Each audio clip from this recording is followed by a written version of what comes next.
Welcome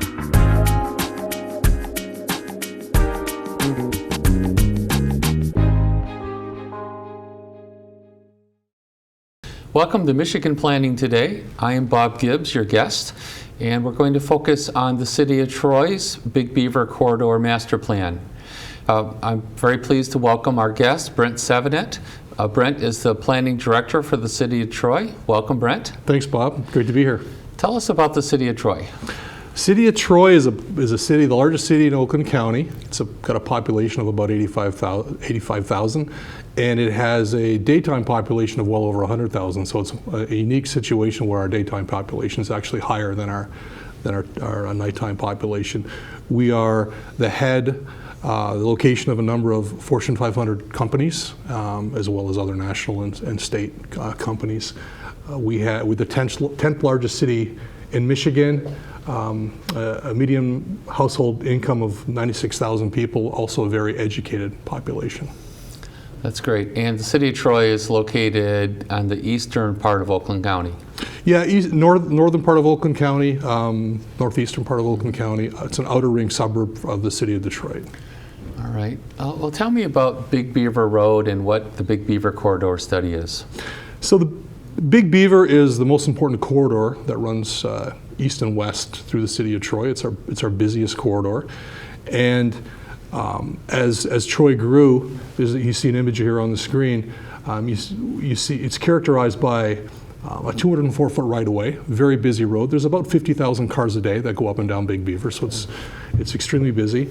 And as you see from this image, there's a number of very large, very tall office buildings that provide a lot of jobs, but you'll notice they're surrounded for the most part by parking, somewhat underutilized parking spaces, and they're set back fairly far from Big Beaver. They have very little relationship with Big Beaver Road. So in 2006, the city wanted to develop Big Beaver as a world-class corridor. So we hired a consultant, Birchall Royal, to help us with coming up with a vision for Big Beaver, and we came up with the Big Beaver Corridor study, which includes a number of recommendations for how Big Beaver should look and how to improve Big Beaver so that it could be a 24-hour place, more walkable, more of a people place, and eventually create a world-class corridor.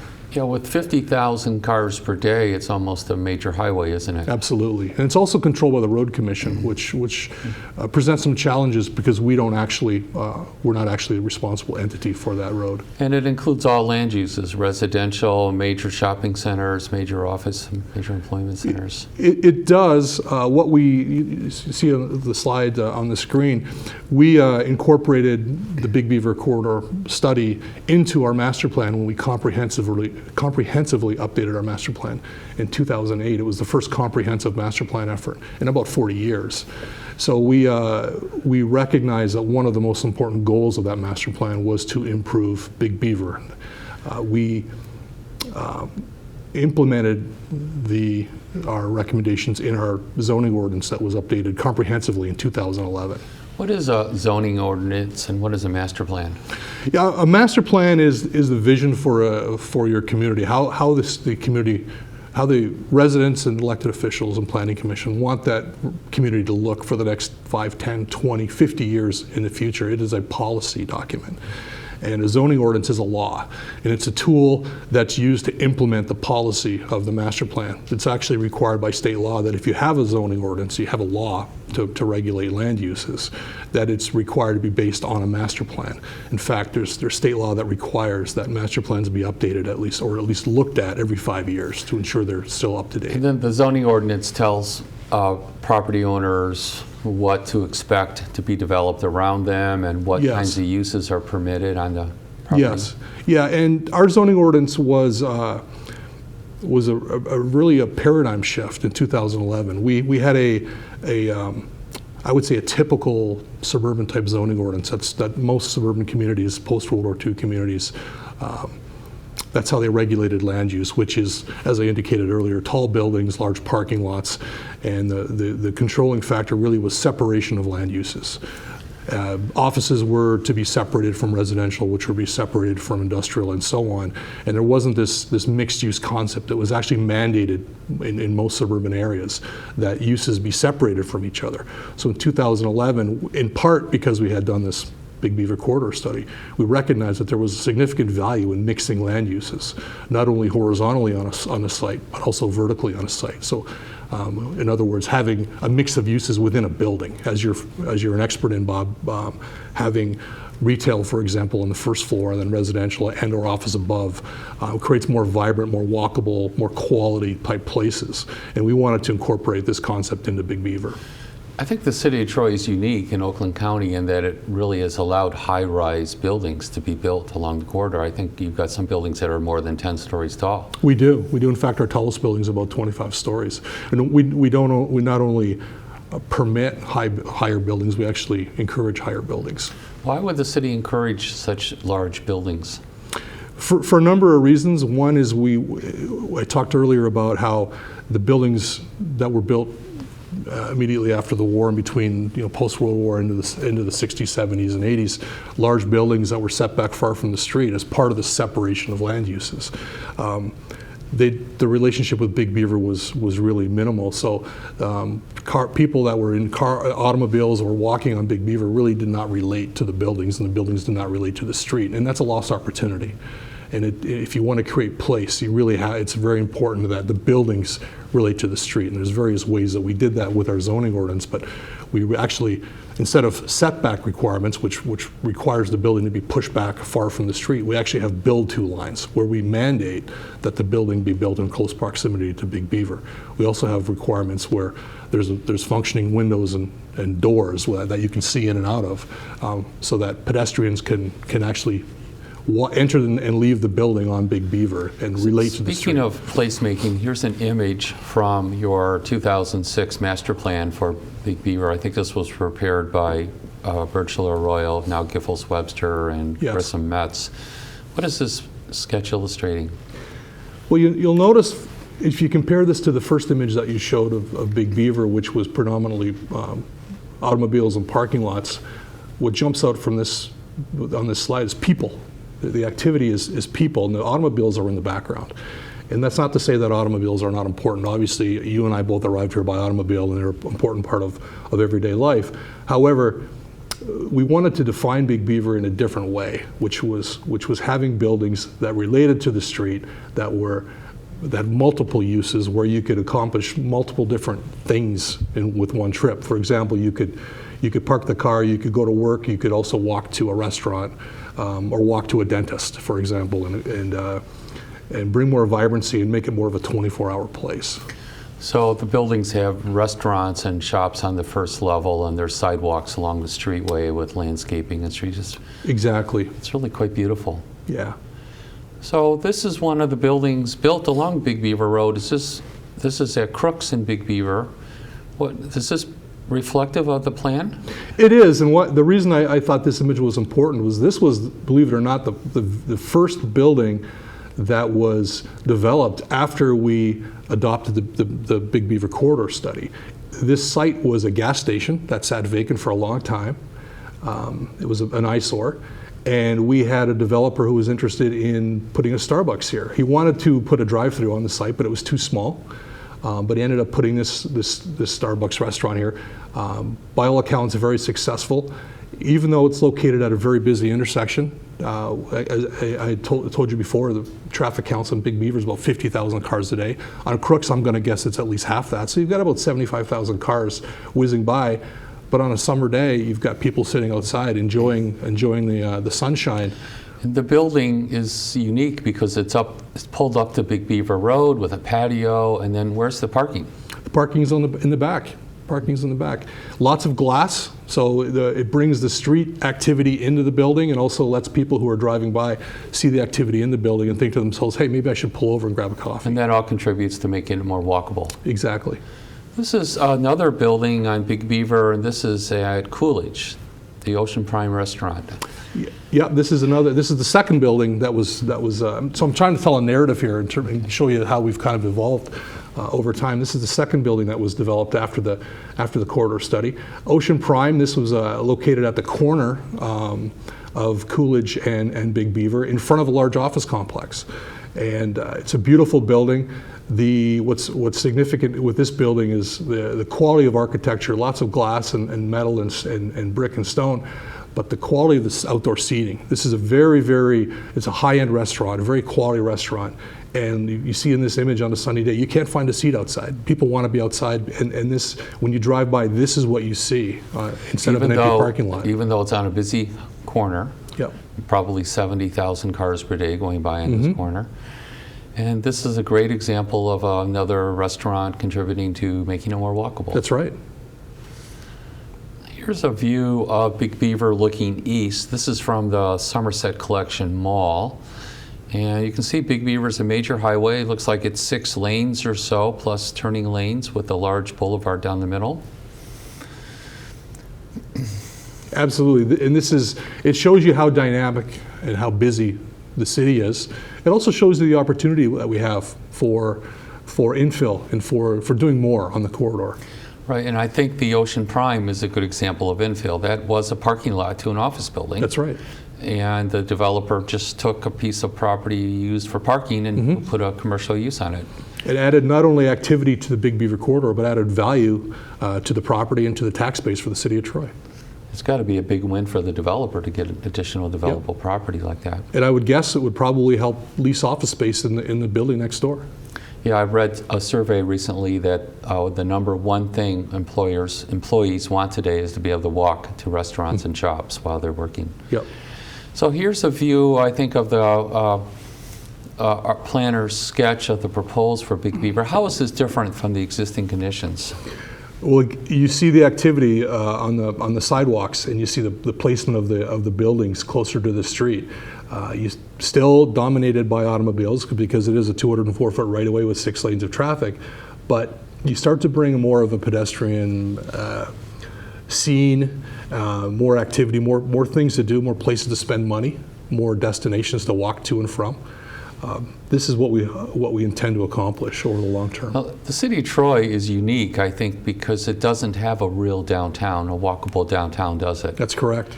A lot of commercial and residential shopping hoods, but shopping districts. Right. But it doesn't have a downtown, so this would help give the city a downtown in a way, wouldn't it? Yeah, and I think that's the goal is to create the opportunity for a downtown. We missed that boat 120 years ago, but we can still have a vibrant, successful major corridor that runs through the middle of the city. Here's another building on Big Beaver Road. This is looks like a restaurant and shops. Tell us about this building. This is called the Galleria of Troy. There's a number of buildings that front on Big Beaver. This is located on the north side of Big Beaver, just west of I-75. I didn't include a slide here, but behind these buildings are hotels. So the owner of these buildings also owns the hotels, and he's managed to create a development where hotel guests can park their car, stay at a great new hotel, and walk to numerous restaurants along Big Beaver.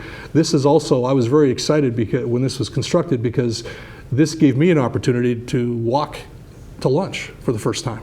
For years, I would have to get in my car and drive. And with a 30-minute lunch, by the time you get in your car, drive, grab lunch, you have to eat at your desk. This was a walking destination. This really illustrates the best practices of planning today, because the buildings are up to Big Beaver Road. There's wide sidewalks, patios, and dining. Really nice buildings with a lot of glass and restaurants on the first level. And then the parking, again, is in the back. Absolutely. And what's interesting here is to the right of the picture is a public sidewalk. To the left of that sidewalk, that's privately owned. But where that line is, where the private property ends and where the public property begins, is very unclear, and it really doesn't matter. So someone going for a walk down the public sidewalk can veer off and sit on the bench, or they can, if they have a gum wrapper, they can throw it in the garbage can, or they can go into the restaurant or sit outside. So it's strengthening and improving that pedestrian realm. Brent, looking at this, it seems so logical to do this, that you would want the building up to the sidewalk, you'd want patios along the sidewalk and the parking in the back. But it's really very visionary and unusual for cities to do that. Almost every city we work with still allows the parking to be in the front, the buildings to be set in the back, and then stormwater retention's behind us. So this is very visionary. It's visionary, but it's a lot of work. You have to stick to your guns. You really do, because there's a lot of developers who don't understand the vision that we have for the city, and they don't care. They want to sell hamburgers or Subway sandwiches or whatever. So it's very important that you stick to your vision and you apply the laws equally to everybody. So sometimes you find a little resistance to this proposal from developers? Yes, especially developers. Sometimes developers, when they build out their tenant spaces, they use architects from out of state who've never been to Big Beaver and don't see what we're trying to accomplish. So sometimes it's an education process. Here's another newer building on Big Beaver, and this illustrates from an aerial point how the building is a large building, but it's up to the sidewalk with patios and doors on the sidewalk and the parking in the back. So it would be hard to achieve the walkability if these were flipped around, if the building were in the back and the parking were in the front? It would. Now this building was actually approved as a PUD, but the Big Beaver corridor plan was in place at the time, so we used elements and applied elements of the plan to this project. Notice in the bottom left corner there's a bank drive-through. It was important to the bank to have that drive-through, but it was important to the city that drive-through not negatively impact walkability on the site. So notice how it was placed behind the front of that building.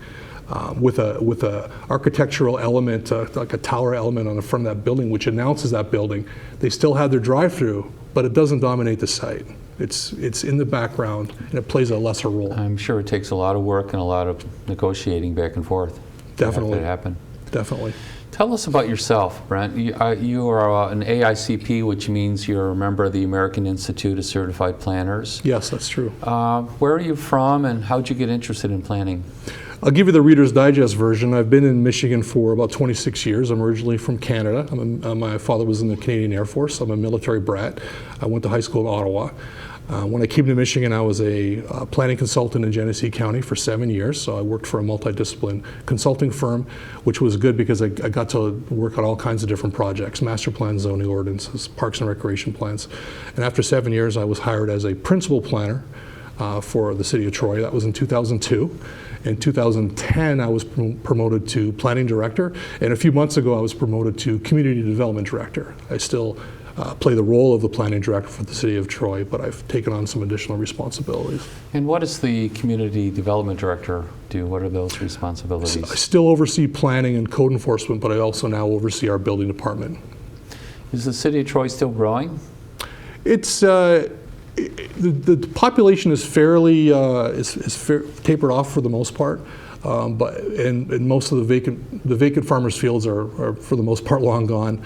There's not a lot of vacant property left, but there's a lot of tear downs, a lot of assemblies and infills like we're talking about now. Yeah, I remember years ago Troy still had a lot of cornfields. I remember watching the Somerset collection being built and the Kresge headquarters. It really went through a rapid growth, but there's still a lot of new construction occurring in Troy. Yeah, definitely. Our farmers' fields are gone. Our parking lots are now our farmers' fields. That's the opportunity. What's this an illustration of Big Beaver Road looking at I-75? This illustrates the quality of streetscape that we're looking to find in that automotive realm with a tree canopy. You see the public art, other elements to improve the automotive portion of Big Beaver. Again, it's still an automotive focused road in that it's got 6 lanes of traffic, but there's still ways to improve that. So did you consider getting rid of all the cars on Big Beaver and making it a pedestrian walkable street? Yeah, I don't think the road commission would support that. They do support the concepts of the plan, though. They were really great to work with, but at its core, its main function is still to move automobiles through Troy. This is a really interesting building. Tell us about this. This is on Big Beaver by I-75, right next to the City Hall. Yes, this is DMC Children's Hospital. It's a 3-story building. It's about 65,000 square feet, and it's one of our first multi-story buildings that were approved under the zoning ordinance. This is a really cool building. if someone asked me where would I find DMC Children's Hospital, I'd say go to Big Beaver and you'll see it. Well, what does it look like? You'll know when you see it.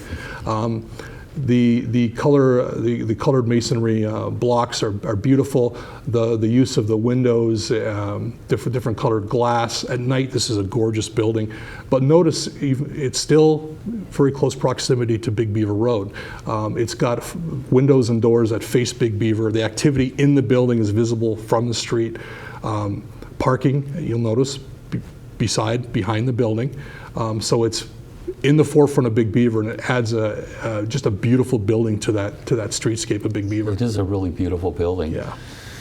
It seems like over time you're really building a walkable downtown, because eventually these voids will be filled with new buildings built up to the sidewalk. Absolutely, and we established the vision for Big Beaver in 2006. It's now almost 2020, so we're 14 years in. It's a process. We're not where we want to be, but we're well on our way, I think. Here's some new residential buildings along Big Beaver. Tell us about these. So this is actually something I want to talk about. This is in another form-based district. It's actually not Big Beaver. This is located at the corner of Square Lake Road and Livernois, but it is form-based zoning. And why I thought this was important was we have a need for alternative housing types than just single-family residential, which is what most people think of when they think of Troy. We need more attached housing and more dense. That's that D word that we've talked about before, Bob, density. And what we've got at 21 intersections of major mile roads throughout the city, we've got these form-based districts where, like Big Beaver, we want the building to relate more to the street, and we want to provide a mix of uses and also more various housing types. This was the first multifamily development. It's 43 units, and it was approved under our neighborhood node zoning district, which is somewhat similar to Big Beaver. Some pushback because we introduce density to a corner that has never seen density before. So I think this project is really well designed and well done. There are residents of the city who disagree with me, to be fair. I think in part because of the density, to be honest. But you see this building also relates to Square Lake Road and really kind of announces itself as part of that road. So it's on a major road, Square Lake Yes. Road. It's on Livernois, just south of Square Lake Road. Okay, Livernois. Yeah. And it's all residential, Yes. 3 stories. And are these apartments or condominiums, one on top of another? These are condominiums. They're vertical. So you see the image on the screen. You would go in and you go up. Oh, Yeah, you go up so like a townhome. like a townhome. Yes. Okay, great. But with a busy road like that, it probably would be a little odd to put a single-family house or a lower density on that. I would agree, and I think that was one of the reasons that the developer sought this site out, is because of that the character of that road. It offers maybe a transition from a busy street into a neighborhood or subdivision. Okay, Is this another view of Big Beaver Road? What's this? This is the new development at 888 West Big Beaver. This is located on the north side of Big Beaver, the corner of northeast corner of Crooks and Big Beaver. This is called what's the name of it? Troy Center Development. This is where your expertise comes in, Bob.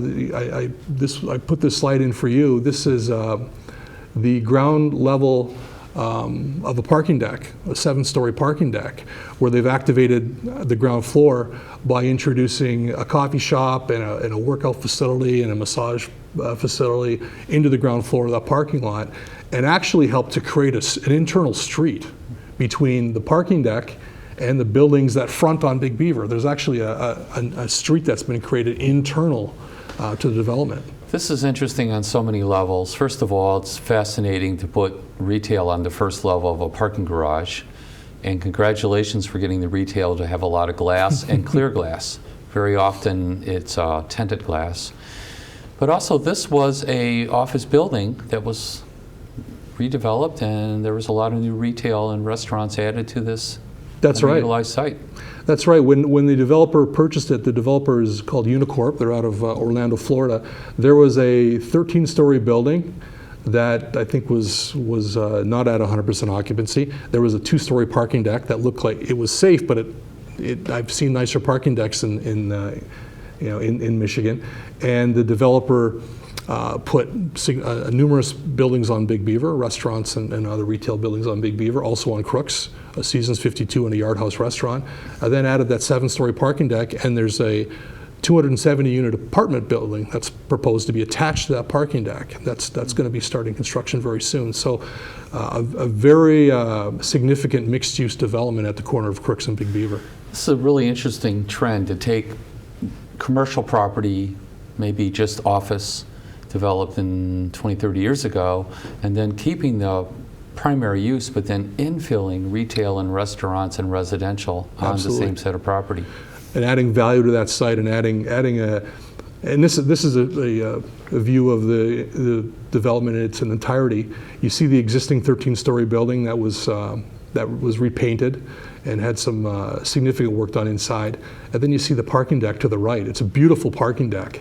And to the right, on the right side of that parking deck, on the north side of it, there will be a 7-story, 270-unit apartment building. It is a very beautiful parking deck. It's got artistic color panels and such, and it's got an internal main street. Yeah, I think this is a very interesting project to be a good case study. There's a lot of communities in Michigan that have older commercial suburbs that probably could have an infill. And I understand back in the 60s and 70s, sites were developed with twice the parking they're building today. So in a lot of cases, these parking lots could be infilled with other uses. A couple things to add to that comment, Bob. I agree 100%.